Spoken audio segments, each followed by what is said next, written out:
আমাকে ইগনোর করছো কেন? আমার একজন বন্ধু প্রয়োজন। এই ক্যাম্পাসে 3000 স্টুডেন্টস আছে, খুঁজে নাও। আমার সেই বন্ধুকে প্রয়োজন যে আমাকে বুঝে। আমি কি এমন করেছি যে আমার সাথে এরকম করতে হবে? তুমি কিছু করো নাই, আমি অপরাধ করেছি তোমাকে ভালোবেসে, কিন্তু আমি বুঝতে পারিনি সেই ভালোবাসাটা ভুল মানুষের জন্য ছিল। আমি তোমাকে ভুলে যেতে চাই, প্লিজ হেল্প মি।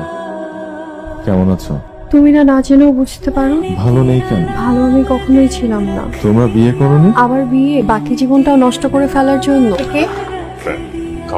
ফ্রেন্ড মানে? আমার কোনো ফ্রেন্ড আমাকে এরকম টেক্সট করলে তুমি অ্যালাউ করতা? তোমাকে ডাকা যাবে না, যাও। বাবা, এই তুমি আমার ফোন অফ করছ কেন? যাও। তুমি আমার ফোন ধরছ না কেন? কথা বল। এই ছেলে, যাও। সরেন, হাতে এই ছেলে, সরো। সরেন।